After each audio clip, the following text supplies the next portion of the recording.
Ang Pilipinas ngayon.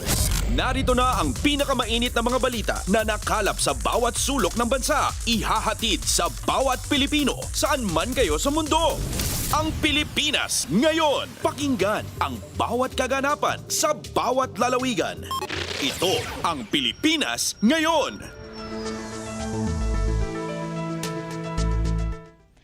Magandang araw po sa ating mga tagapakinig. Welcome po ulit sa ating programang Ang Pilipinas Ngayon. Ito pong muli ang inyong lingkod, Steph Vicente. Samahan niyo po ako sa kabuuan ng ating palatuntunan. Tulad ng dati, mapakikinggan po ang ulat ng ating mga kapatid na himpilan sa probinsya, ang ating mga segmentong balitang negosyo at kalakalan, balitang sports at balitang artista, maging ang ilan sa mga pangunahing balita mula naman dito sa ating bansa. Yan po sa kabuuan ng ating palatuntunan, Ang Pilipinas Ngayon. Kumpleto, detalyadong balitaan, di papahuli sa mahahalagang kaganapan. Kamustahin ang inang bayan, ang Pilipinas ngayon.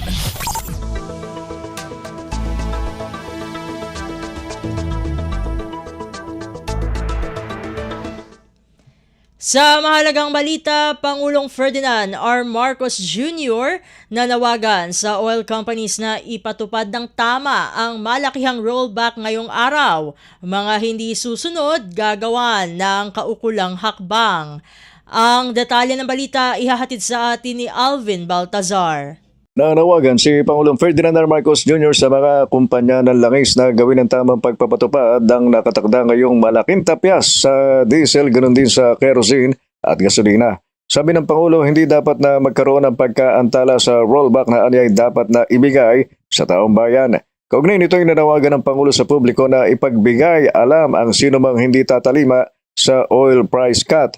Bukasan niya maging ang Office of the President, ganun din ang Department of Energy para sa anumang reklamo sakali mang may hindi tumalima sa ipatutupad na rollback. Kung may paglabag, ay tinayak ng Pangulong agarang aksyon kontra sa mga non-compliant. 24.94 pesos kada litro ang ibabawas sa presyo ng diesel, 3.41 piso naman sa gasolina, 2 piso naman sa kerosene. Pakinggan natin si Pangulong Ferdinand R. Marcos Jr. Sa ating mga oil company, malinaw naman ang aking panawagan. Ipatupad ninyo ang rollback ng buo, tama at walang pagkaantala. Ibigay ninyo sa taong bayan ang dapat naman na nasa kanila. Mula sa Palasyo ng Malacanang para sa Bagong Pilipinas, Alvin Baltazar, Radyo Pilipinas, Radyo Publiko. Pasada ng mga balita mula sa Pilipinas para sa mga Pilipino saan man sa mundo. Ang Pilipinas ngayon.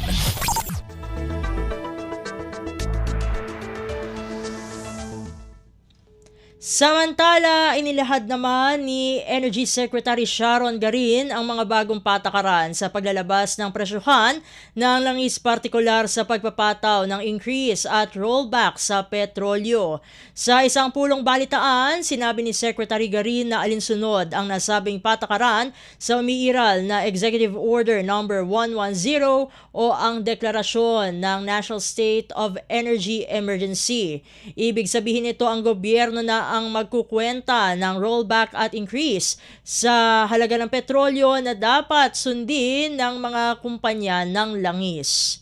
May limit na tayo, may minimum na tayo sa rollback. Pag rollback siya, dapat 24.95 yan. Dapat yung rollback would be equal or more than the 24.94. So pwede siyang maging 25, pwede siyang maging 26, pero hindi siya pwedeng 20 lang. So kailangan sundan ng oil companies. Yun po, na-announce din ng Presidente noong Friday yan. Pero pag increase siya, pag sinabi ng DOE na 10 piso lang halimbawa yung increase, hindi siya pwedeng sumobra. So that's our new rules now. Si Energy Secretary Sharon Garin.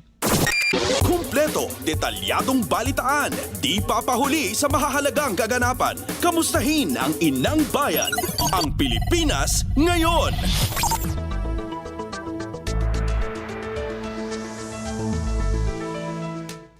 Sa iba pang mga ulat, ganap na suspensyon ng excise tax sa langis, pinanawagan ni Senadora Risa Hontiveros. At bago yung balita na yan, mukhang nandito na ang ating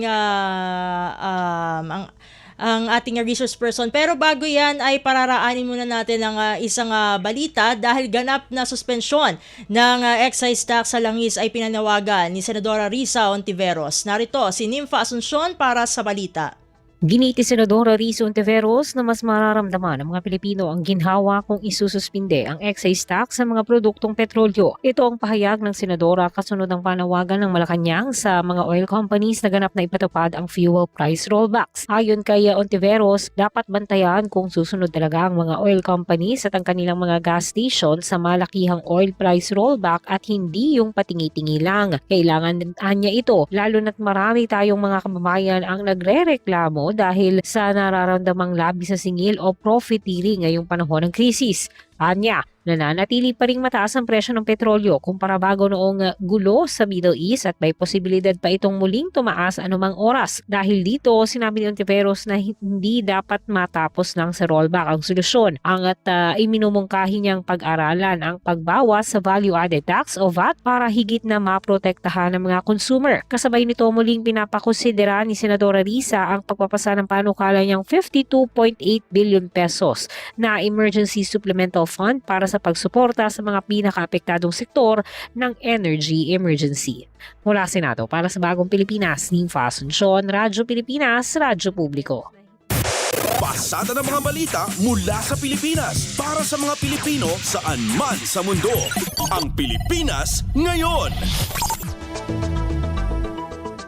At bago natin ipagpatuloy ang ating balitaan ay atin muna pag-uusapan ang pinakabagong pulso ng sambayang Pilipino batay sa tugon ng masa o TNM survey ng Octa Research para sa unang quarter ng 2026 na nakafocus sa satisfaction at trust ratings ni na Pangulong Ferdinand R. Marcos Jr. at Vice President Sara Duterte. At kaugnay nito ay makakasama na natin sa linya ng ating komunikasyon si Octa Research Fellow Professor Guido David.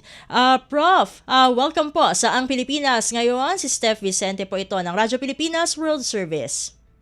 Yes, magandang hapon, Steph, at sa mga viewers and listeners natin sa Radyo Pilipinas. Maraming salamat, Prof, sa pagsama niyo po dito sa programa. Bago ang lahat, ano po ang key findings po muna nitong tugon ng masa survey kung saan ay ito po ay nakapokus sa performance po ng ating top government officials. Yes, isa sa mga key findings dito, and the survey ng Octa Research was conducted March 19 to 25, 2026. So, parang mga 1 month ago. And isa sa mga findings dito that we saw is that yung tiwala ng mga respondents, sa mga kababayan natin, and there were 1,200 respondents sa survey, yung tiwala sa Pangulo ay tumaas by 6 percentage points from 48 to 54. At ang performance naman ng Pangulo, ayon sa mga respondents, ay tumaas din from 51 to 55.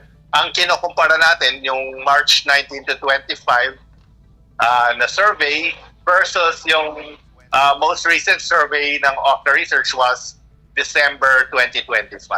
So yun yung comparison. From December, tumaas yung trust ng Pangulo or ng mga tao sa Pangulo from 48 to 54. And from for the performance, tumaas naman yung satisfaction rating from 51 to 55. Prof, batay sa mga nakalap niyo po na datos na inyo po nga nabanggit, ano po ang posible kayang naging dahilan ng kumbaga yung talagang kapansin-pansing pagbabago sa performance rating ng ating Pangulo?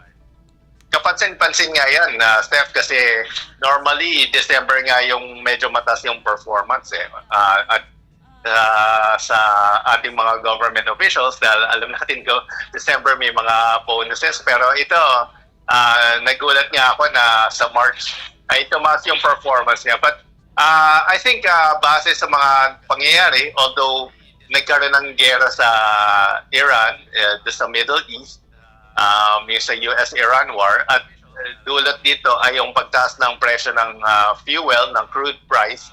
And international naman yan eh. So in a way, naiintindihan rin naman yan sa tingin ko ng mga kababayan natin na hindi naman yan kasalanan ng ating pamahalaan. It's a function of the world supply chain. Kaya tumaas yung presyo ng mga crude oil. Pero nakita natin na tinututukan ng ating administrasyon yung ating problema. And wala namang perfectong solution. Pero the fact na tinutugunan niya ng ating pamahalan under the leadership of President Bongbong Marcos, I think contributing factor yan kung bakit tumaas yung performance ng Pangulo. So, ano ba yung mga ginawa ng ating pamahalan? Well, nagbigay tayo ng mga ayuda sa mga drivers at pinag-aaralan natin yung pag-suspend ng mga taxes, some of the taxes dito, na-suspending tax sa kerosene at sa ibang mga ibang mga oil byproducts. Ayun, aside from that, patuloy na meron tayong mga hearings na flood control scandals, yung mga ginagawa ng pamahalaan at tinututukan talaga yung inflation nga, controlled na nga yung inflation at yung unemployment controlled na nga ayon sa Philippine Statistics Authority. Kaya lang syempre, may expect natin tatas yung inflation because of the fuel price increase dahil sa gera sa Middle East. Kung ang Pangulo po ay kumbaga nagkaroon ng pagtaas sa kanyang performance rating, sa kapareho pong survey ay bumaba ng bahagya ang performance rating naman ni Vice President Sara Duterte sa 50% from 54%. Ano po kaya ang mga posibleng dahilan na nakaapekto sa pagbaba na ito? Kasama po ba yung kumbaga nagkaroon po ba ng influence yung mga impeachment complaints laban sa pangalawang Pangulo? Yes, personally I think may affect yung impeachment complaints sa Vice President. Although nananatili pa rin naman ang majority ay nagsasabing nagper-perform ang Vice President. Although of course, because of the impeachment charges, parang hindi niya nagagampanan yung mga kanyang primary function. At marami din naman nagsasabi na hindi rin comparable talaga yung performance ng Vice President sa President. They do very different functions eh. Yung President is the Commander-in-Chief and ang laki ng responsibility ng Pangulo managing the country and doing a lot of different parang juggling act yung ginagawa ng Pangulo sa management of the country. Yung economy, yung law and order, ito mga ganito, yung mga presyo ng bilihin, poverty, and mahirap na trabaho yung ginagawa ng Pangulo. Pero sa Vice President, yun nga, iba rin yung function na ginagawa niya. Pero siguro sa opinion ng mga kababayan natin, ay yun nga, naapektuhan siya sa impeachment charges at sa mga pangyayari around their family over the past months. Ito naman po, Prof, kasi base dun sa regional breakdown ay nananatiling mataas ang suporta kay Vice President Sara Duterte sa Mindanao, which is 83% kumpara sa mababang ratings sa NCR at Balance Luzon. Bakit po kaya ganito? May influence pa rin po ba na syempre baluarte nila ang Mindanao? Definitely. And in fact, may mga nagtatanong sa akin sa mga ibang interviews. They ask, nananatili pa rin, although hindi naman gano'ng kataas, pero nananatili pa rin more than 50% yung performance and yung trust sa Vice President. And yung sagot yan is, tama yung pinoint out niyo, Steph, na nasa baluarte yan. So, yung supporters ng Vice President, especially sa Mindanao at sa Central Visayas, parts of Visayas, is still very solid. Ang explanation dyan is, in fact, yung analogy ko dyan, parang sa United States, kay President Donald Trump, meron siyang mga supporters, pero meron siyang may mga hindi siya supporters. si Donald Trump. So it's may mga personalities who are polarized. So in the US, if you talk to someone, parang walang neutral about Donald Trump. It's either they support him, or they love him, or they don't love him. Parang ganon. So may similarities with the Vice President na meron siyang solid supporters na kahit anong gawin sa kanya ay sinusuporta pa rin sa kanya. But at the same time, meron din sector ng the Filipino public, especially dito sa Luzon and sa parts of Visayas, I think sa Western Visayas and parts of Eastern Visayas, na very critical of the Vice President, particularly sa mga pangyayari around the Vice President, sa mga issues, sa mga impeachment complaints. And nakikita ko rin yan sa mga sa mga comments na social media. So it's become polarized for the Vice President.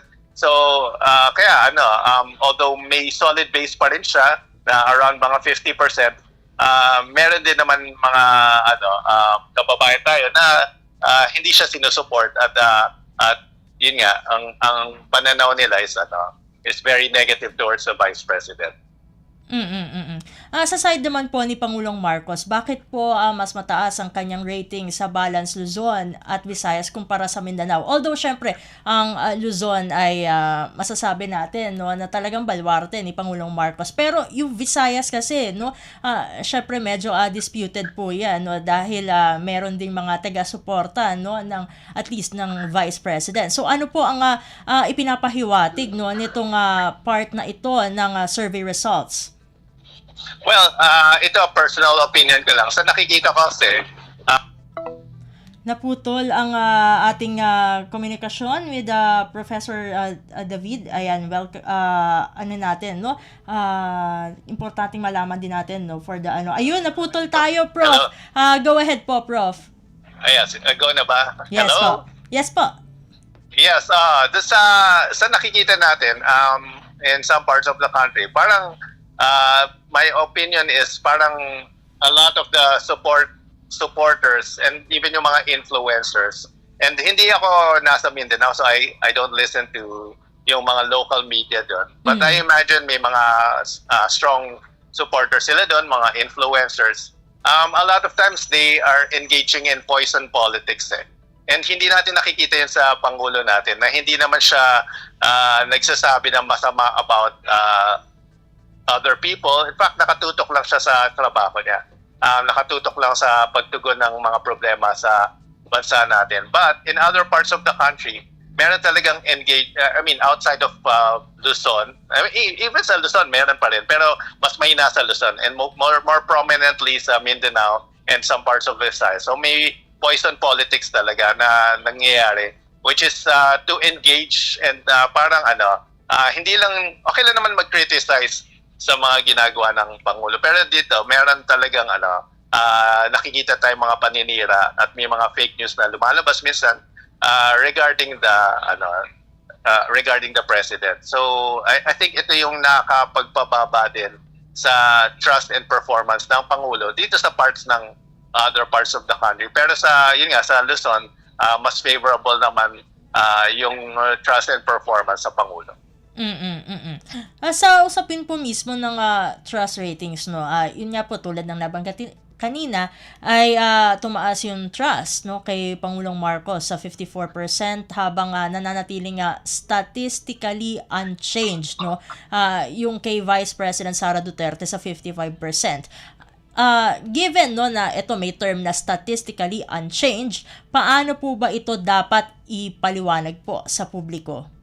Yes, kasi yung pagtaas ng Vice President is less than 3%, from 53 to 55.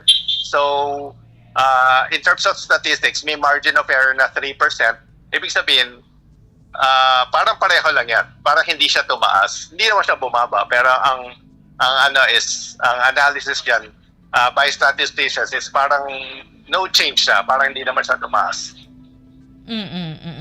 Ito naman po, Prof, sa socio-economic classes po, no, bakit mas mababa? No? Ano po yung mga nakikita ng dahilan kung bakit mas mababa ang performance rating ni Pangulong Marcos sa Class E kumpara sa Class A, B, C at D, at mas mataas naman yung trust kay Vice President Sara Duterte dun sa parehong grupo?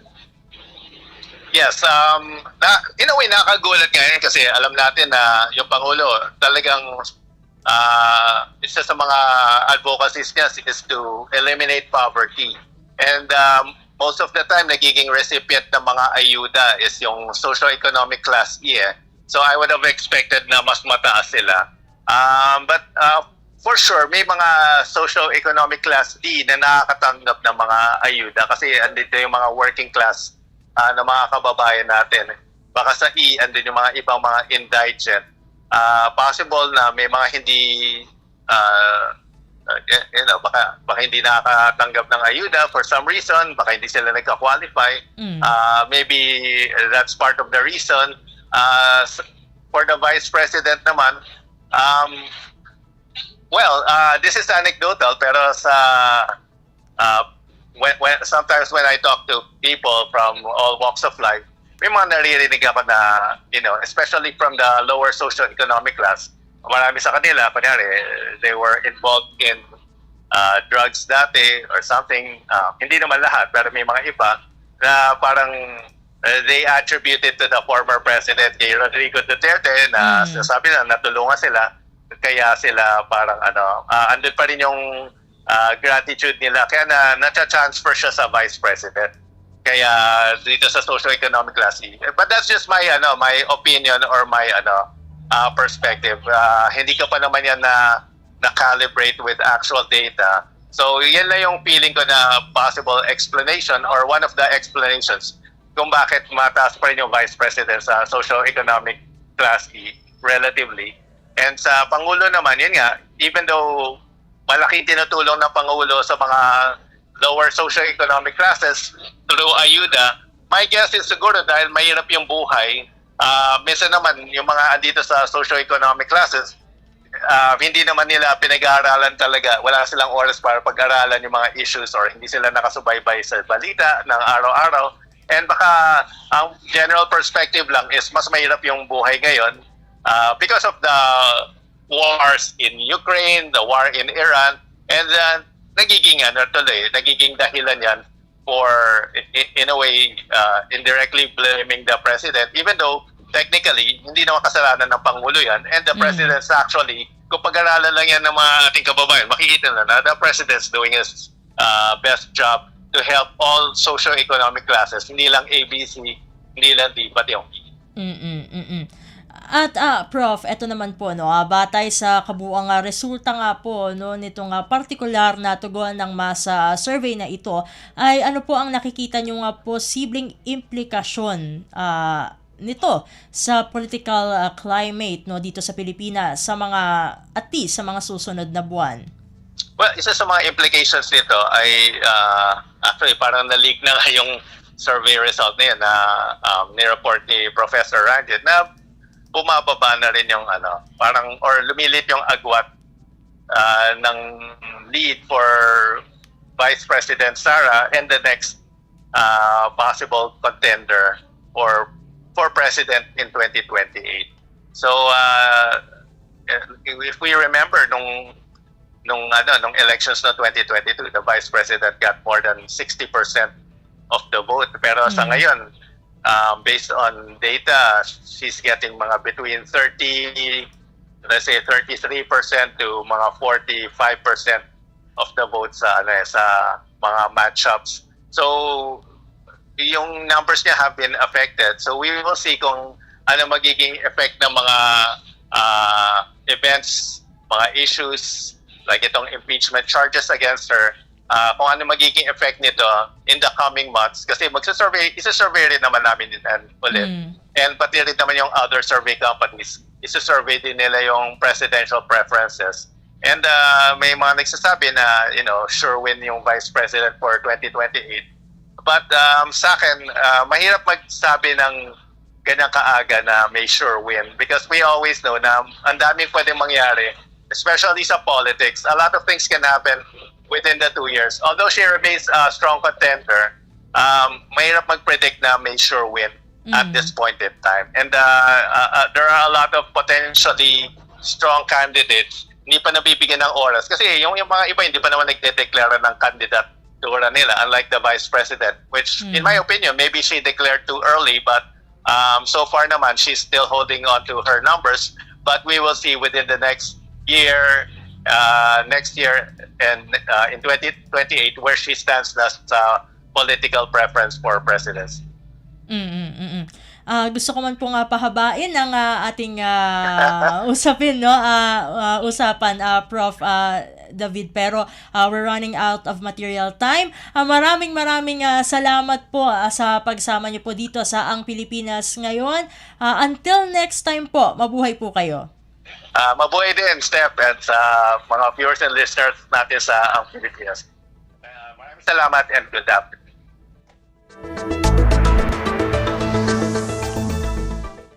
At ang ating nakasama, ang Octa Research Fellow na si Professor Guido David. Patungkol pa rin po yan, no, sa naging resulta ng tugon ng masa survey na isinagawa, no, for the first quarter of 2026. Patungkol po yan, no, sa naging performance, trust ratings po, no, ng ating top government officials po, tulad na lamang ni Pangulong Ferdinand R. Marcos Jr. at ni Vice President Sara Duterte. At mukhang habang inaantabayan natin, dahil ating inaasahan na magkakaroon ng Malacanang press briefing anytime, ay pagpapatuloy muna natin ang ating balitaan. Sa iba pang mga balita, hinimok ni Pangulong Ferdinand R. Marcos Jr. ang mga pasahero na gamitin ng QR code para isumbong ang mga sasakyan na bigong magbigay ng 20% fare discount sa ilalim ng Service Contracting Program o SCP. Sa ilalim ng SCP, babayaran ng gobyerno ang mga operator at driver batay sa bawat kilometrong biyahe kahit hindi puno ang pasahero. Ang programa ay bilang pagtulong po sa sektor at mga pasahero na apektado ng mga hamon sa ekonomiya bunsod ng tensyon sa Middle East. Gagamitin nyo, sana hindi nyo kailangan gamitin yung QR code, pero pag may problema, sabihan nyo kami para maayos. Pangulong Ferdinand R. Marcos Jr. Kumpleto, detalyadong balitaan, di papahuli sa mahahalagang kaganapan. Kamustahin ang inang bayan, ang Pilipinas Ngayon. Samantala, aabot naman sa 40% ang diskwento sa pasahe ng priority groups sa ilalim ng Service Contracting Program. Ayon kay Transportation Secretary Giovanni Lopez, bukod sa karaniwang 20% fare discount ng mga estudyante, senior citizen at may kapansanan, ay may 20% din sa mga sakyan na sakop ng programa. On top of the 20%, kung kayo po ay matanda na, senior citizen, PWD or estudyante, may karagdagang 20% ulit po. So kapag kayo estudyante, 40% po ang maasahan yung diskwento kapag kayo po ay sumakay sa isang pampublikong sasakyan na napapaloob sa Net Service Contracting Program. Transportation Secretary Giovanni Lopez. Pasada ng mga balita mula sa Pilipinas para sa mga Pilipino saan man sa mundo. Ang Pilipinas Ngayon. Sa iba pang mga ulat, requirement na GPS para sa mga PUVs na kalahok sa Service Contracting Program, inalis na ng DOTR, alinsunod na rin sa kautusan ni Pangulong Ferdinand R. Marcos Jr. Ang kawangulat ihahatid sa atin ni J. Mark Dagala. Tinanggal na ng Department of Transportation ang pangangailangan o requirement na magbigay ng Global Positioning System o device sa mga public utility vehicle na kalahok sa Net Service Contracting Programa. Ayon kay Transportation Secretary Giovanni Lopez, alinsunod dito sa direktiba ni Pangulong Ferdinand R. Marcos Jr. na maging madali sa mga operator at tsuper ang makasali sa programa. Sinabi ni Lopez na nais ang Pangulo na maibsan ang hirap ng mga nasa sektor ng transportasyon at hindi na makadagdag pa sa kanilang gastusin, gayon din sa alalahanin. Para makasali sa programa, kailangan lamang mag-download ng QR code para ma-monitor ang itinatakbong kilometro ng bawat PUB unit na siyang gagamitin batayan naman sa ibabayad sa kanilang subsidiya. Sa ilalim ng Net Service Contracting Program, babayaran ang mga bus driver at operator ng 100 piso kada kilometro, 40 piso naman sa kada kilometro para sa modern jeepney, habang 30 pesos naman kada kilometro para sa traditional jeepney. Para sa Bagong Pilipinas, si Mardagala, Radyo Pilipinas, Radyo Publiko. Kumpleto, detalyadong balitaan, di papahuli sa mahahalagang kaganapan. Kamustahin ang inang bayan, ang Pilipinas ngayon. Samantala, nagdesisyong umuwi na lamang ng Pilipinas ang isang overseas Filipino worker o OFW mula sa Qatar dahil na rin sa epekto ng kaguluhan sa Middle East mental health o lusog isip ng kanyang anak. Sa programang Global na Tayo ng Radyo Pilipinas World Service, ibinahagi ng repatriated OFW na si July Besabella de la Cruz na kahit mahirap dahil na rin sa maiiwang negosyo sa Qatar ay umuwi na lamang silang buong pamilya dito sa bansa noong Marso dahil na rin sa takot na nararamdaman kapag naririnig ang pag-atake na ginagawa ng bansang Iran. Ayon kay de la Cruz, nakatira ang kanilang pamilya 3 kilometro lamang mula sa embahada ng Estados Unidos sa Qatar at malalaki rin ang glass windows sa kanilang bahay. Aniya, nandoon lagi ang kaba at takot bilang magulang dahil hindi nila malaman kung paano nila mapoprotektahan ang kanilang anak. So, pag nag-a-alarm talaga, yung unang reaction mo is to find a safe place. Na pag malaki yung blast, baka mabasag yung mga glass, ganon. So, tapos pumupunta kami sa may toilet, doon kami nagtatago. Tapos pag naririnig na namin yung putukan, malakas siya, para siyang naglilindol, ganon, yung feeling. Lindol talaga, umuuga yung bahay. Tapos makikita mo marami ng cracks yung bahay namin. Naku po, Diyos ko. So, iba talaga yung feeling, yung aantayin mo na, babagsak ba to? Maguguho. May babagsak ba sa inyo? Oo, so parang iba talaga yung feeling ng kaba, tapos kasama mo yung mga bata, na parang paano mo sila iproprotektahan, hindi ka pwedeng lumabas. Samantala, ibinahagi rin ni De La Cruz na ipinatawag sila ng Department of Health o DOH bilang pag-follow up sa lagay ng kanilang mental well-being. Aniya, inuna na muna ng mga kawani ng DOH na suriin ang lusog isip ng mga nakatatanda. Yung for us po, yung sa mga matatanda, yung binigyan nila ng psychosocial, kahapon pinatawag kami ng DOH. Pero yung mga bata, wala pa siya. Siguro on process pa sila. So yung mga kami na adults, pinatawag kami ng DOH para mag-unload ng mga traumas and everything. So magandang practice din siya kasi lalo na sa group namin, marami ding grabe talaga yung trauma nila. Iyak talaga sila until ngayon. So grabe yung epekto sa kanila. Si July Besabella de la Cruz, isang repatriated OFW mula sa Qatar. Kumpleto, detalyadong balitaan, di papahuli sa mahahalagang kaganapan. Kamustahin ang inang bayan, ang Pilipinas ngayon. Sa iba pang mga ulat, agarang pagbabalik bansa ni dating kongresista na si Zaldico, ipinangako ni Pangulong Ferdinand R. Marcos Jr. Ang detalye ng balita, ihahatid naman sa atin ni Raquel Bayan. Iuuwi ng pamahalaan sa Pilipinas at sasagot sa mga Pilipino si dating ako Bicol Representative Zaldico. Ito ang ipinangako ni Pangulong Ferdinand Marcos Jr. sa gitna ng mga ginagawang pagkilos ng pamahalaan para sa agarang pagpapabalik kay ko sa bansa.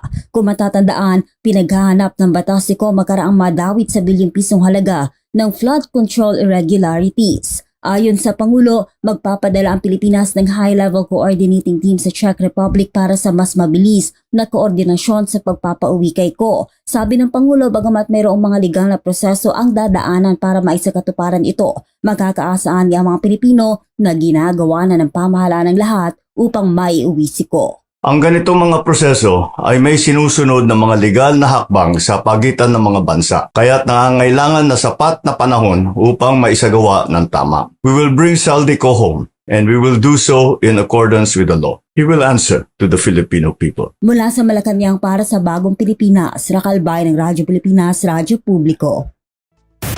Pasada ng mga balita mula sa Pilipinas para sa mga Pilipino saan man sa mundo. Ang Pilipinas ngayon.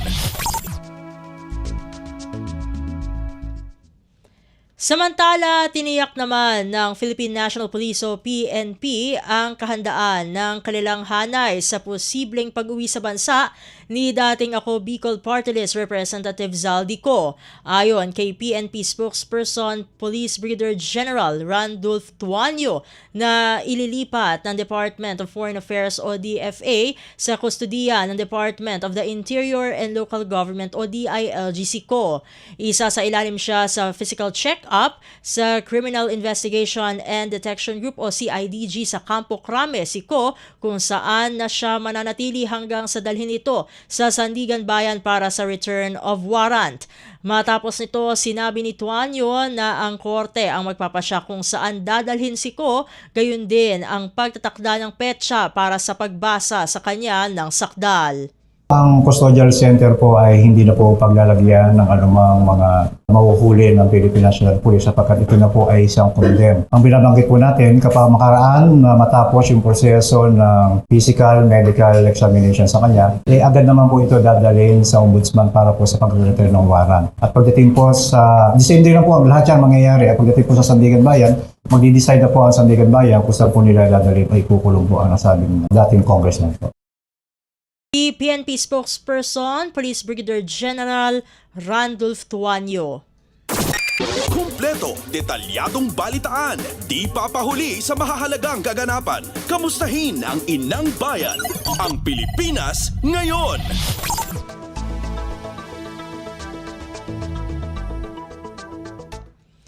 Sa iba pang mga ulat, walang Pilipino na napaulat na nasawi o nasugatan kasunod ng magnitude 7.7 na lindol sa Japan.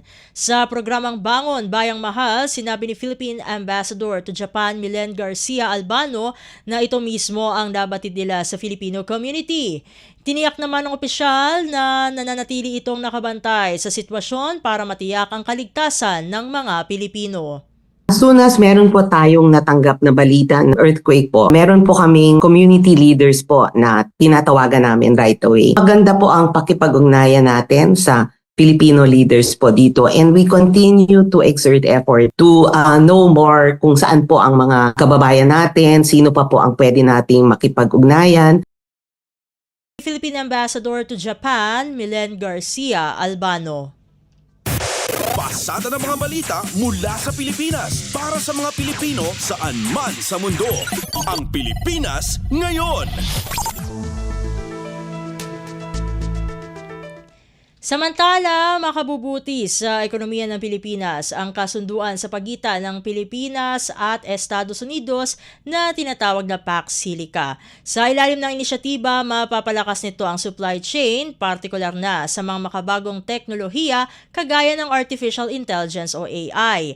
Sa programang Global na Tayo ng Radyo Pilipinas World Service, sinabi ni Rizal Commercial Banking Corporation o RCBC Chief Economist Michael Ricafort na ang Pax Silica ay isang pamaraan na magdudulot ng pagpasok ng mga foreign direct investment sa bansa. Bukod sa potensyal na pamumuhunan ay magdudulot din ito ng technology transfer na siyang mapapakinabangan ng manufacturing sector at industriya ng semiconductor sa Pilipinas. Binanggit din ng ekonomista ang mga benepisyo sa ilalim nito. Ito ay ang paglikha ng maraming trabaho, pagbubukas ng mga oportunidad sa mga itatayong pasilidad at iba pa.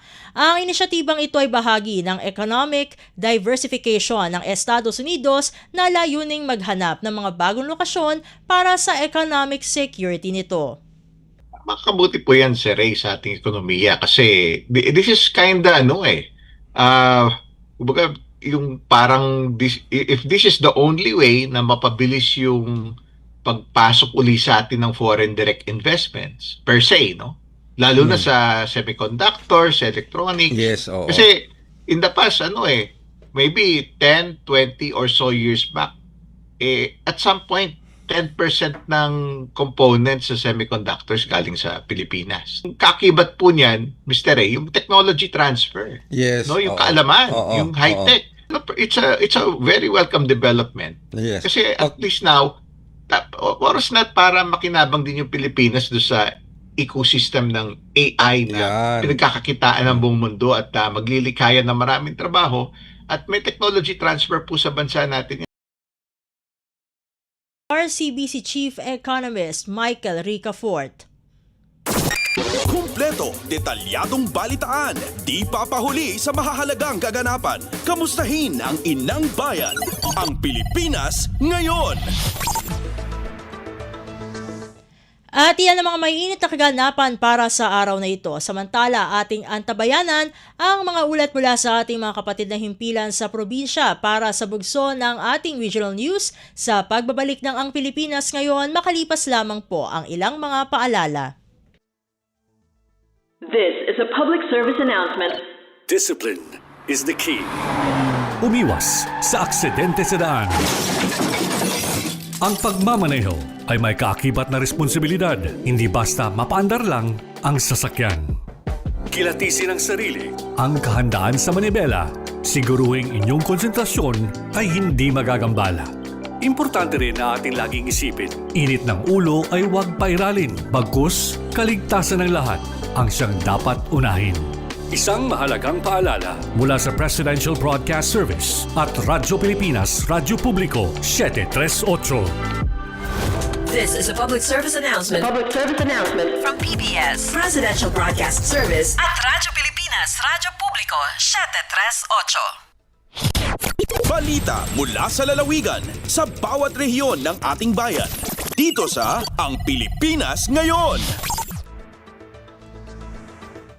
Nagbabalik na po ang ating programang Ang Pilipinas Ngayon at narito ng bugso ng ating mga regional news. Dumako muna tayo sa rehiyon ng Luzon.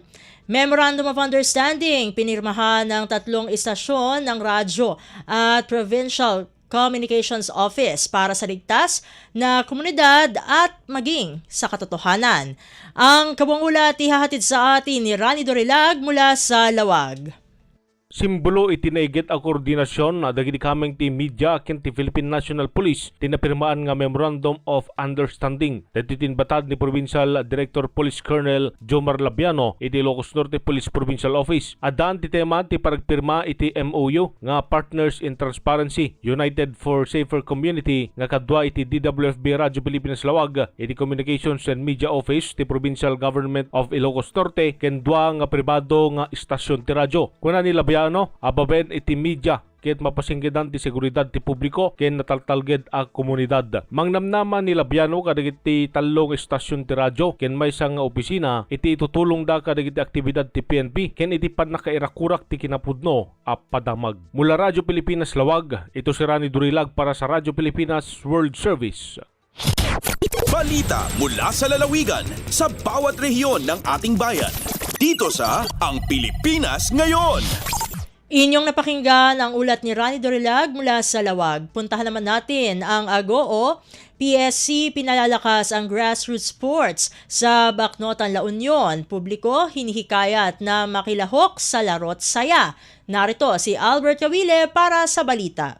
Iparparigta ti lokal gobyerno ti Bacnotan, La Union ti publiko nang runa nagiti agtutubong agbalin nga aktibo iti sports babaen ti programa Alarot Saya kalpasan ti napapigsa suporta manipod ti Philippine Sports Commission mo na PSC. Maangay ti Alarot Saya iti tunggal Sabado ken Domingo manipod alas 7 hinggat alas 9 ti bigat kadagiti na dumaduma pagsanayan iti ili ang mabalin ang makipaset dagiti umili iti futsal, volleyball, chess panagtaray ken daduma pay nga aktibidad. Panggap ti programa papigsaan saan lang ti pisikala sa lunat, no di pa'y ka ti disiplina ken spirito ti komunidad. Mahinay giti daytoy binisita ti PSC ti Bacnotan tapno masigurado tinananaya sa panakay patungpal ti programa ken adadapay ang mapatibker ti grassroots sports development. Indauluan ni PSC Sports Facilities Division Chief Jolia Doldianto ti meeting ken ni Mayor Divine Fontanilla no sa dino ken napagsasaritaan ti agtultuloy e suporta ti komisyon kadagiti sports initiatives ti ili. Nagyaman ti lokal gobyerno iti PSC iti agtultuloy pa nagtitinulong da amang lokati iti adadupay agundaway para kadagiti agtutubo. Sigon iti LGU agtultuloy dagiti programa kas iti larut saya amang parigta iti adadupay nga umili magkapasayat ken mang paduras iti talentoda iti sports. Manipod RP Ago, Albert Kawili para iti Radyo Pilipinas World Service. Balita mula sa lalawigan sa bawat rehiyon ng ating bayan. Dito sa Ang Pilipinas Ngayon. Inyong napakinggan ang ulat ni Albert Kawile mula sa Agoo. Dakuin naman natin ang Kabisayaan. Before Region 8 naghatid ng 895,000 bangus fry para palakasin ang produksyon. Pinalalawak din ang Stock Now, Pay Later program. Ang detalye ihahatid naman sa atin ni Penelope Pomida mula sa Borongan. Padayon ang pagparigon han produksyon han bangus sa Eastern Visayas katapos maghatag ang Bureau of Fisheries and Aquatic Resources 8 hinkabug-usan nga 895,000 bangus fry tikang han Marso tubtob Abril hini nga tuig. Iginhatag ang mga fry hayabong Aquaculture Production and Technology Center ha Samar ngan ha Regional Brackish Water Aquaculture Production Center ha Northern Samar. Tikang ini ha magkalain-lain nga hatchery ha riyon, lakip ang Giwan Marine Fisheries Development Center ha Eastern Samar, Lawang Multi-Species Hatchery ngan ang Legislated Hatchery ha San Jose, Northern Samar. Padadakuon ang mga fry sulod isa tubtub duha ka bulan nga da nga magin fingerlings nga andam na igbutang ha mga fish pond ngan fish cage. Ginalauman nga magpupulos ang 78 nga benepisyaryo hailarum han Stock Now Pay Later program han BFAR 8. Hailarum hini nga programa pwede kumuha hin fingerlings ang mga operator ngan magbayad la katapusan ani pinaagihin cash o pagbalikin fingerlings. Ang nasabi nga sistema nagtutuyo nga mapagaan ang gastos ang mga parapangisda ngan mapahaluag pa ang sakop han programa. Samtang ginaaghat ang mga interesado nga aquaculture operator makigsumpayan hayra Provincial Fisheries Office o BFAR para ang detalyan pag-avail. Yan na may dasyam nga production stations ang BFAR 8 nga nagsiserbi nga surok handi kalidad nga fry ngan fingerling sa focus nga riyon. Padayon gihapon ang pagdudumaren consultative forum para masiguran sumpayan han gobyerno ngan pribado nga sektor hapag pauswag han aquaculture industry. Tikang dida syudad han Borongan, inihi Penelope Pumida para sa Radyo Pilipinas World Service. Balita mula sa lalawigan sa bawat rehiyon ng ating bayan. Dito sa Ang Pilipinas Ngayon. Inyong napakinggan ang ulat ni Penelope Pomida mula sa Borongan. Dumako naman tayo sa Sogod. LGU Limasawa, Southern Leyte na kamit ang Prime HRM Accreditation Award. Ang kabuang ulat ihahatid naman sa atin ni Jevic Epiz. Nakabot sa LGU Limasawa sa probinsya sa Southern Leyte ang usa ka mahinungdanong kalampusan human kini gihatagan og Prime HRM sa Civil Service Commission Accreditation Award sa usa ka seremonya nga gihimo niadtong niaging semana didto sa Dakbayan sa Lapu-Lapu sa Cebu. Anasing nga pasidungog nagpakita sa lig-on nga paningkamot sa LGU Limasawa sa pagpalambo sa kalidad sa ilang human resource management system. Lakip na ang patas nga pagdumala sa mga empleyado, mayong nga recruitment process ug padayon nga pagpauswag sa kapasidad sa mga empleyado. Ang LGU Limasawa sa pagpangulo ni Mayor Melchor Petracorta gipresentaran ni Chona Petracorta kinsa midawat sa award alang sa LGU. Matud pa ni Mayor Petracorta anaasoy nga pag-ila usa ka resulta sa pagtinabangay sa tanang opisyal ug mga empleyado sa lungsod. Gilauman nga kini nga kalampusan magpadasig pa sa LGU Limasawa sa pagpadayon sa maayong serbisyo publiko ug sa paghatag mas epesyente ug transparent nga pagdumala para sa katawhan. Ang Prime HRM usa ka programa nga nagtinguha sa pagpaligon sa human resource management sa mga ahensya sa gobyerno pinaagi sa paghatag og award. Para sa Bagong Pilipinas, Jevic Epis, Radio Pilipinas, World Service. Balita mula sa lalawigan sa bawat rehiyon ng ating bayan. Dito sa Ang Pilipinas Ngayon. Inyong napakinggan ang ulat ni Jevic Epis mula sa Sogod. Puntahan naman natin ang rehiyon ng Mindanao. Xavier University nagpresenta ng kanilang Solid Waste Management Alternative Energy sa lalawigan ng Misamis Oriental para makatulong sa problema sa basura at magamit ito bilang enerhiya. Ang kabuang ulat ihahatid sa atin ni Kokoy Medina mula sa Cagayan de Oro. Gipresentar sa Xavier University ang Smart Waste to Energy for Enhancement Environmental Planning o SWIP program sa kagamahan ng Provincial Misamis Oriental isip alternatibong solusyon sa solid waste management. Matod pa ni Dr. Maria Teresa Cabaraban, faculty member sa Xavier University Chemical Engineering Department, tinguhan nilang matabangan ang problema sa basura sa probinsya gikan sa komunidad. Gidugang pa niya nga usa kini kasolusyon aron dili daling mapuno ang mga landfill sa probinsya. Gidugang usab ni Dr. Cabaraban nga makahatag kini og adugang supply sa kuryente og makatabang sa mga lugar nga adunay kakulangon sa kuryente. Samtang gibutyag ni Provincial Planning and Development Officer Archimedes Lazaro, ila kini ihatag ngadto kang Governor Juliet Oy ang mao nga proposal aron maimplementar kini sa lalawigan labi na sa Misamis Oriental Provincial Hospital. Gilauman ni Dr. Cabaraban ang dugang kalambuan sa inisyal nga panagtagbo tungod kay makatabang kini nga maabot kini sa mga komunidad sa lalawigan. Nagpadayag usab siya sa iyang pagpasalamat sa provincial government tungod sa oportunidad nga presentar kini ngadto kanila. Kauban sa Xavier University, aga University of the Southern Philippines, Mindanao State University, Iligan Institute of Technology, University of the Philippines, Los Baños, Del Monte, Sipalco, Morisco ug City Government of Cagayan de Oro sa pag-implementar sa maong proyekto. Gikan din sa dakbayan sa Cagayan de Oro, Kokoy Medina para sa Radyo Pilipinas World Service. Balita mula sa lalawigan sa bawat rehiyon ng ating bayan. Dito sa Ang Pilipinas Ngayon. Inyong napakinggan ang ulat ni Kokoy Medina mula sa Cagayan de Oro. Dadako naman tayo sa Zamboanga. Price monitoring activities sa mga pangunahing bilihin sa iba't ibang mga establishmento sa Zamboanga pinagtibay ng Department of Trade and Industry o DTI. Ang detalye ihahatid naman sa atin ni Justin Bulanon. Continuaman monitor el Department of Trade and Industry sa mga city office kung presyo del mga basic necessities sa prime commodities sa BNPCs na diferente mga merkado, supermarkets at retail na mga establishmento ng syudad ng Zamboanga. Yari PT al DTI sa mga city office con el importansya del price monitoring para mantener al stabilidad ng merkado después el deklarasyon de State of National Energy Emergency de Presidente Ferdinand Marcos Jr.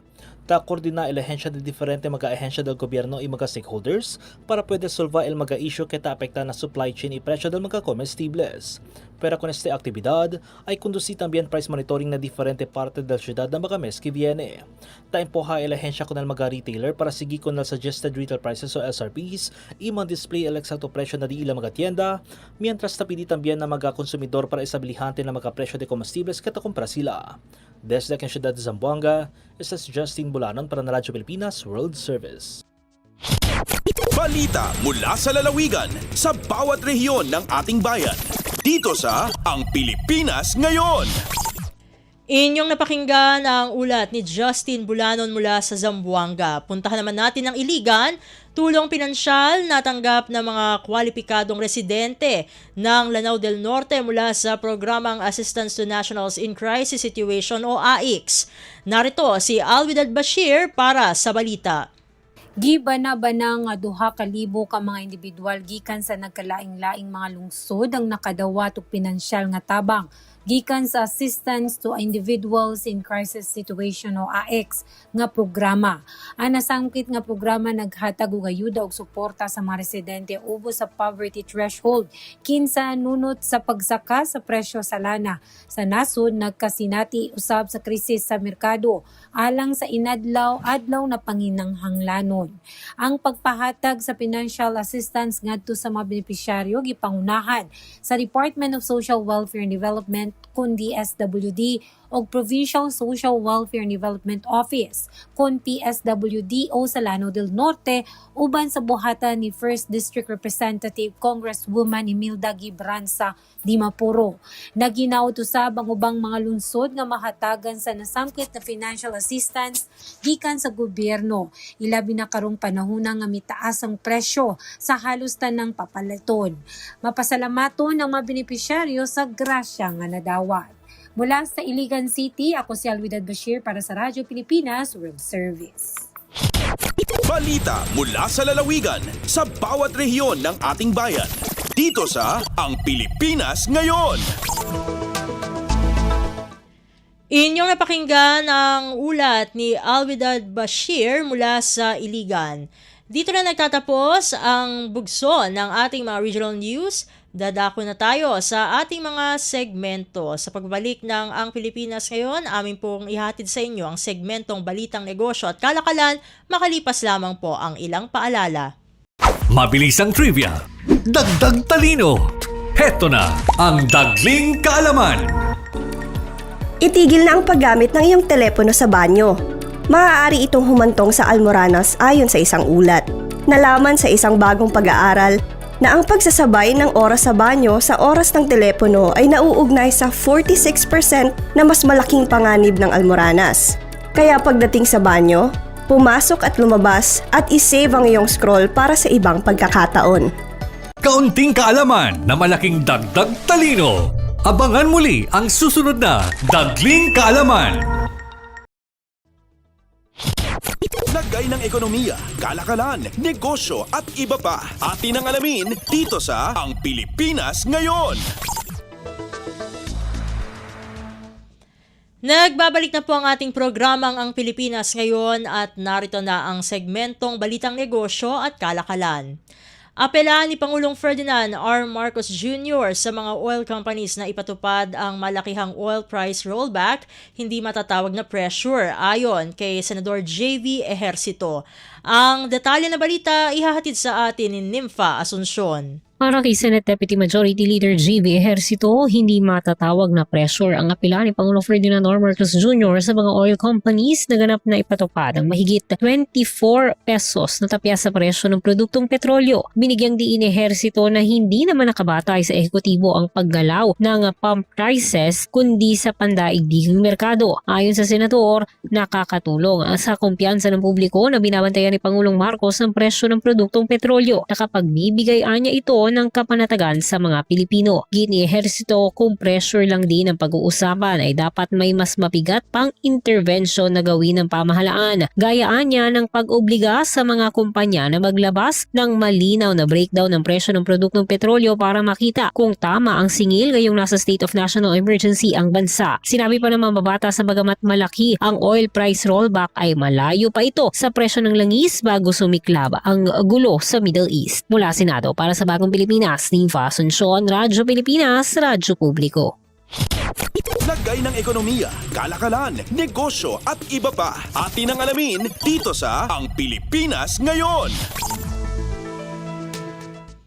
Sa iba pang mga balita, ekonomiya na nanatiling nasa maayos na kalagayan sa kabila ng Fitch Outlook downgrade. Yan ay ayon kay Bangko Sentral ng Pilipinas o BSP Governor Eli Remolona Jr. Ang kabangulat ihahatid sa atin ni Melanie Valdos Reyes. Tiniyak ng Bangko Sentral ng Pilipinas na nananatiling nasa maayos na kalagayan ang ekonomiya ng bansa sa kabila ng outlook revision ng Fitch rating. Ito ang pahayag ni BSP Governor Eli Remolona Jr. matapos panatilihin ng Fitch ang BBB rating at baguhin mula stable to negative outlook. Ayon sa Fitch, ang pagbabago ng outlook ay sumasalamin sa pagtaas ng panganib na maaaring makaapekto sa credit rating ng bansa, lalo na sa gitna ng mga pandaigdigang pagtaas ng presyo ng enerhiya. Sa kabila nito, inaasahan pa rin ng Fitch na mananatiling matatag ang paglago ng ekonomiya sa medium term. Tinatayang aabot sa 4.6% ang paglago ng GDP sa 2026 na susuportahan ang unti-unting pagbangon ng public consumption. Kinilala rin ng Fitch ang maagap na tugon ng pamahalaan sa krisis sa enerhiya kabilang ang pagdedeklara ng National Energy Emergency noong Marso.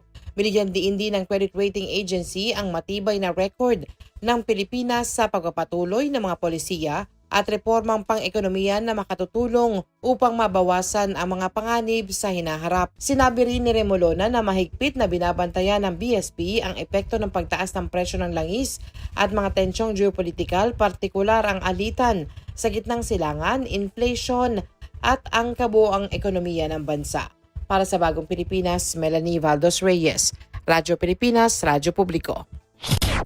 Lagay ng ekonomiya, kalakalan, negosyo at iba pa. Atin ang alamin dito sa Ang Pilipinas Ngayon.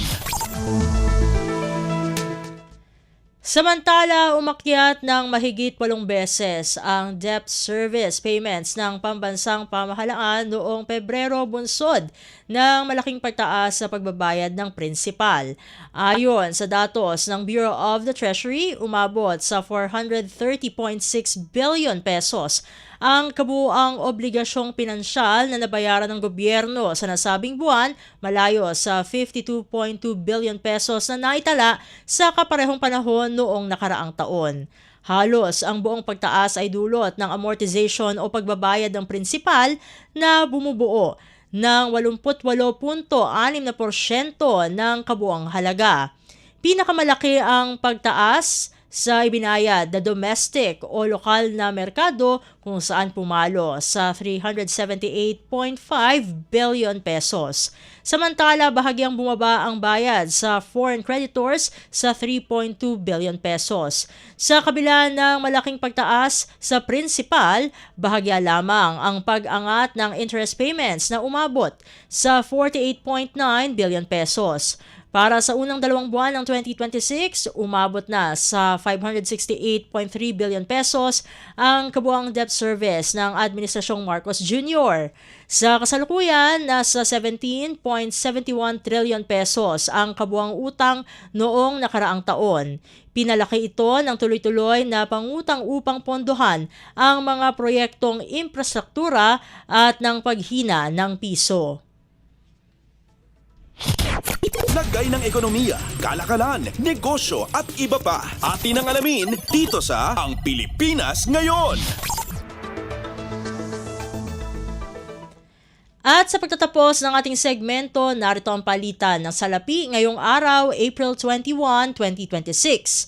Ang US dollar ay katumbas ng 59 pesos and 97 centavos, habang ang Japanese yen naman ay 38 centavos.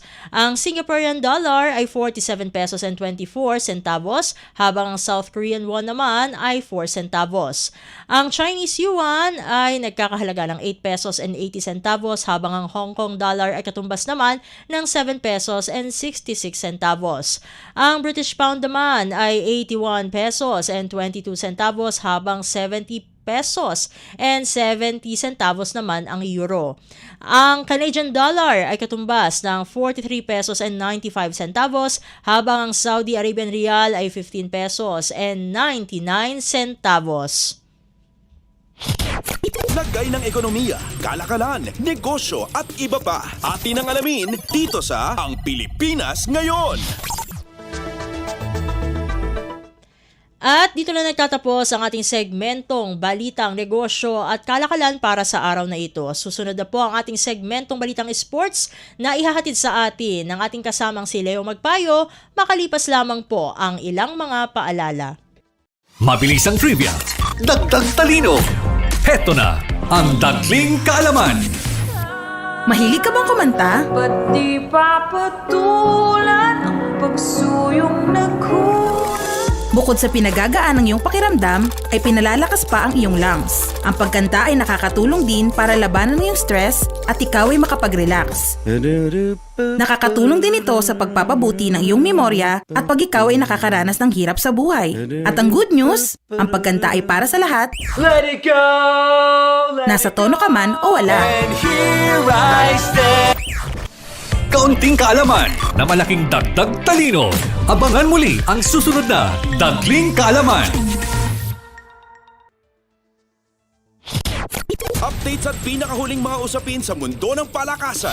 Atin ang pakinggan dito sa Ang Pilipinas Ngayon.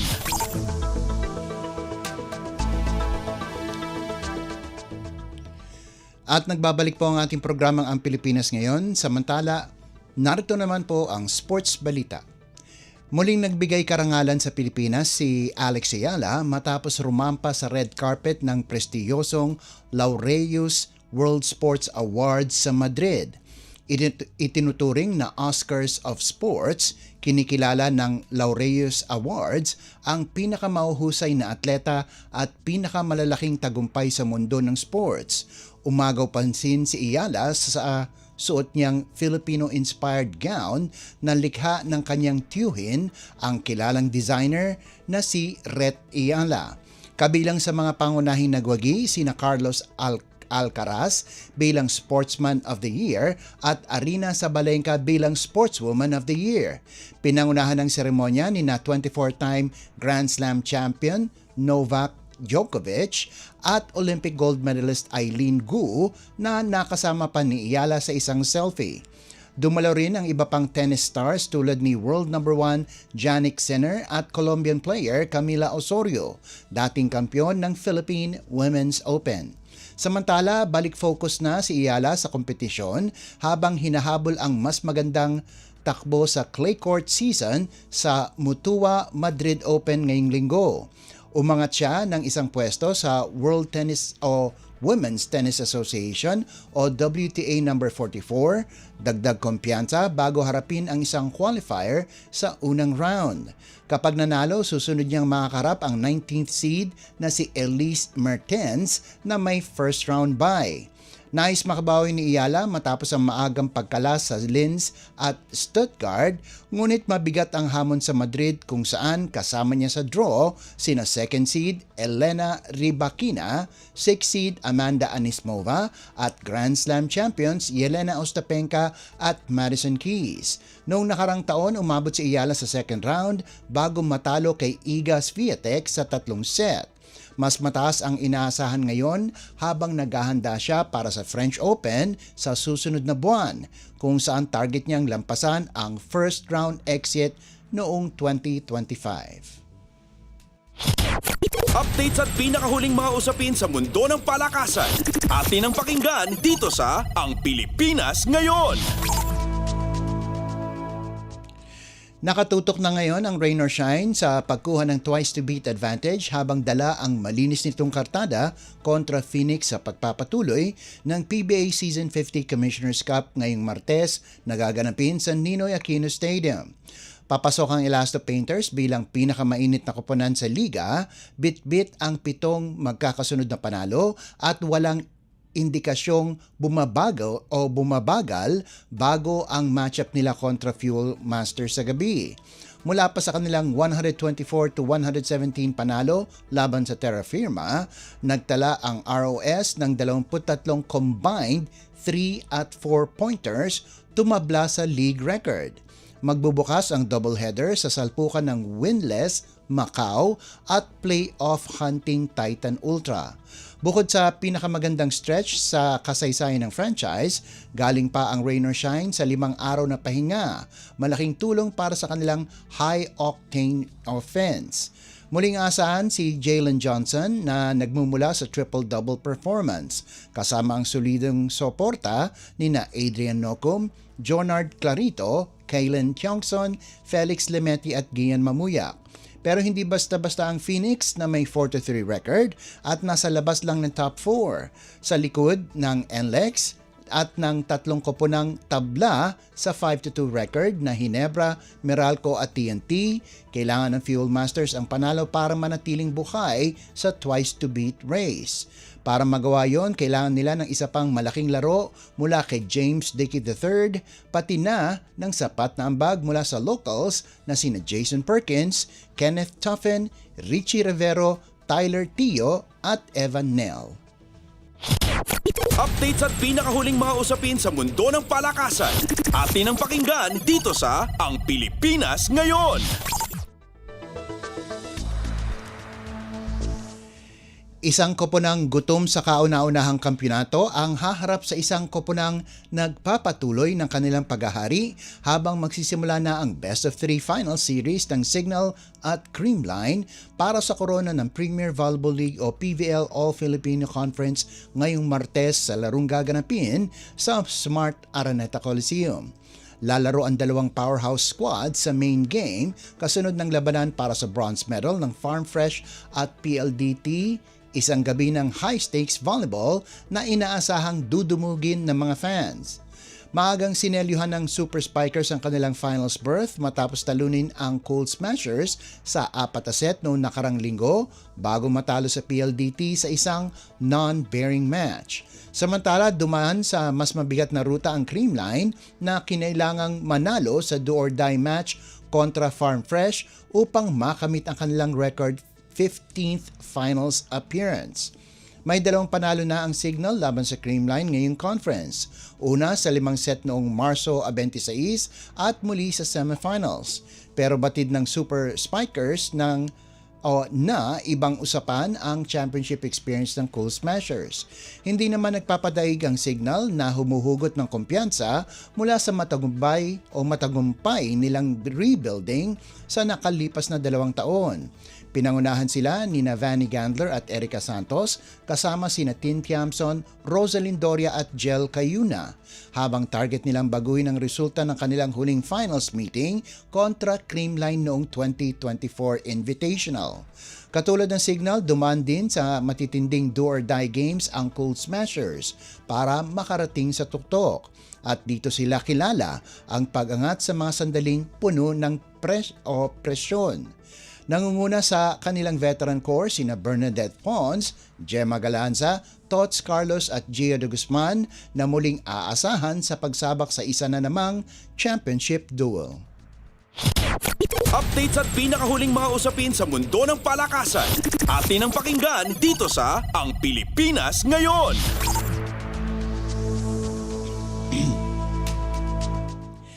Matikas ang pagbubukas ng kampanya ng National University Nazareth School matapos nitong durugin ang King's Montessori High School 25-16 at 25-14 sa kanilang unang laro sa Shakey's Girls Volleyball Invitational League o SGVIL Rising Stars Cup Division 1. Pinangunahan ni Sis Raiko ng Alas Pilipinas Girls ang Lady Bullpups, kumamada ng 10 puntos mula sa 6 na aces at 4 na attacks sa laban na tumagal lamang ng 46 na minuto.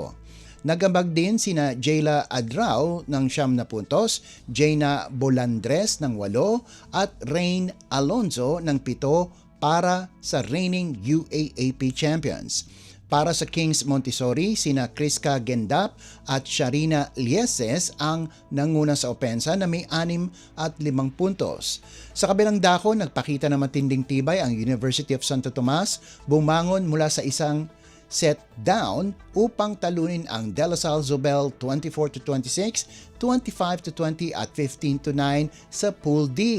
Pinangunahan ni Nicole Pilaes at Rizel Laag ang 11-3 finishing kick ng Junior Tigresses sa deciding set. Tumapos si Pilaes na may 10 puntos, kabilang ang match-clinching kill, habang 4 sa 8 puntos ni Laag ay nagmula sa third set. Nagdagdag pa ng 8 puntos si Eliz Mechavez. Naiwan pa ang UST sa 4-6 bago magpasiklab ng 10-1 run, tampok ang magkakasunod na aces ni Laag para umabot sa match point 14-7. Nakasave pa ng 2 puntos ang Junior Lady Spikers bago tuluyang tinapos ni Pilaes ang laban. Sa panig ng Lasal Zobel, nanguna si Jelian Laborte na may 10 puntos, habang sina Aliana Valdez at Kylie Kiselada ay nagambag ng tig 8 puntos. Updates at pinakahuling mga usapin sa mundo ng palakasan. Atin ang pakinggan dito sa Ang Pilipinas Ngayon. At bilang pangwakas sa ating segmentong sports balita, ginulantang ng Rizal Centro Mall ang San Juan matapos pataubin ang Knights 94-89 sa overtime para sa malaking upset sa Maharlika Pilipinas Basketball League o MPBL Season 2026 sa One Arena sa Cainta. Bumida sina Billy Ilonggo Superman Robles at veteranong Mark Yee para itigil ang 2-game skid ng Rizal at ibigay sa Knights ang una nilang talo sa 3 laro. Mula sa 72-79 deficit, nagpakawala ang Golden Coolers ng 11-4 run para itabla ang laro 83-all bago tuluyang umarangkada sa extra period. tumapos si Robles na may 17 puntos habang nagambag sina Joel Lee Yu, Marco Balagtas, Jake Gaspay, JP Saraw at Yi ng solidong produksyon.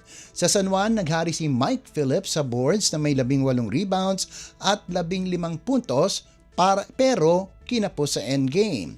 Sa ibang laro, Sarangani 10 ACT umatraso pero nanalo kontra Bacolod 96-94 habang bumawi ang Imos para talunin ang Iloilo 71-63. Updates at pinakahuling mga usapin sa mundo ng palakasan. Atin ang pakinggan dito sa Ang Pilipinas Ngayon. At yan ang pinakahuling balita sa larangan ng palakasan. Ito po si Leo Magpayo. Samantala, antabayanan nyo naman po ang ating segmentong Balitang Artista na ihatid sa inyo ni Mama JT.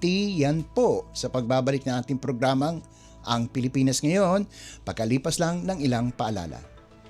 Alagang Amoso mula sa Associated Marine Officers and Seamen's Union of the Philippines. Hatid ay kaalaman tungkol sa mga serbisyo para sa ating mga seafarers. Tatalakay sa kanilang mga benepisyo at karapatan. Pag-uusapan ang kanilang kalagayan at ilalatag ang iba pang mahahalagang programa na bunga ng pagtutulungan ng pamahalaan at iba't ibang ahensya. Alagang Amoso. Kasama si Camille Simbulan tuwing Sabado dito sa Radyo Pilipinas World Service.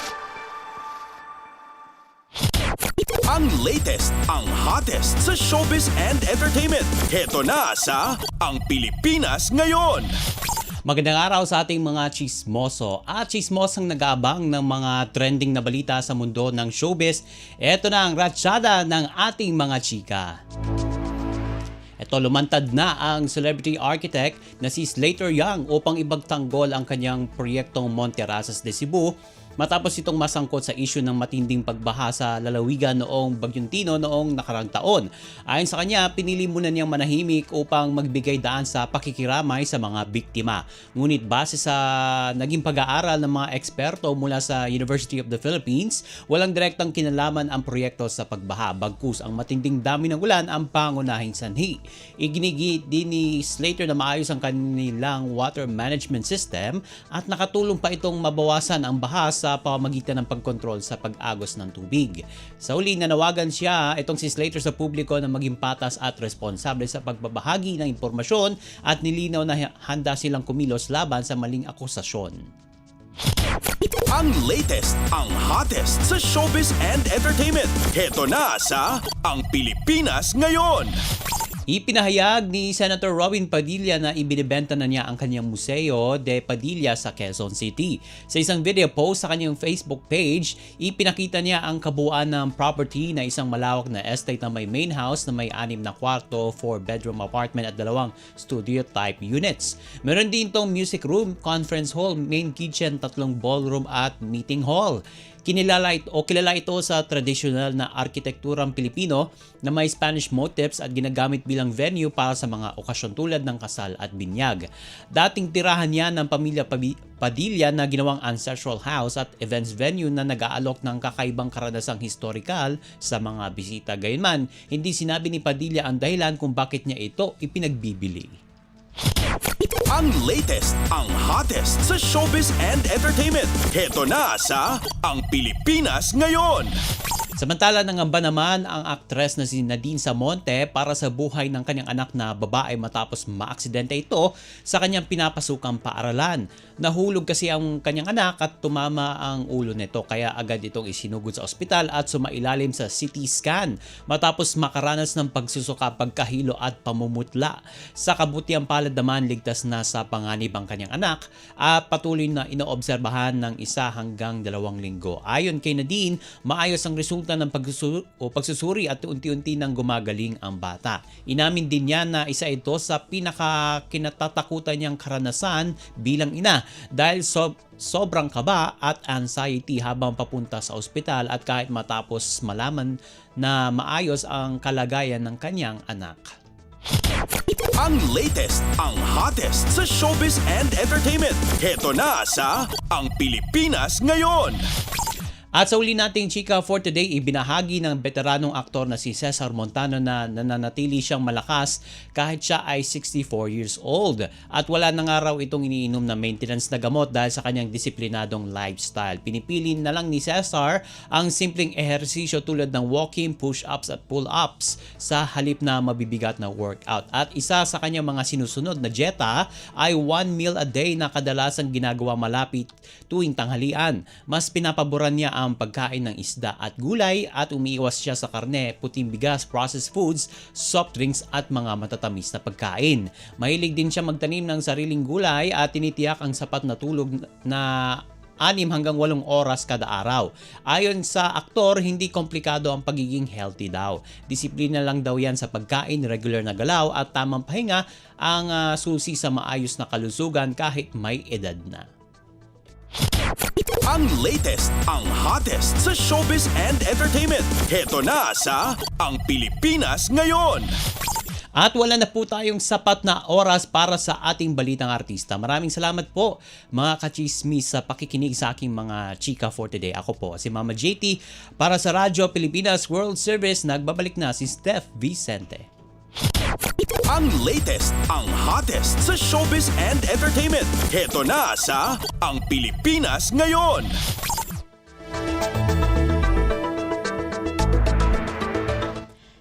At inyong napakinggan ang ating segmentong Balitang Artista para sa araw na ito. Maraming salamat sa ating mga nakasama dito sa studio na kundi dahil sa kanila ay kumbaga hindi naging posible ang ating programa para sa araw na ito. At syempre maraming salamat sa lahat ng mga nakinig sa ating palatuntunang Ang Pilipinas Ngayon. Ito pong muli ang inyong lingkod, Steph Vicente. Mabuhay po tayong mga Pilipino.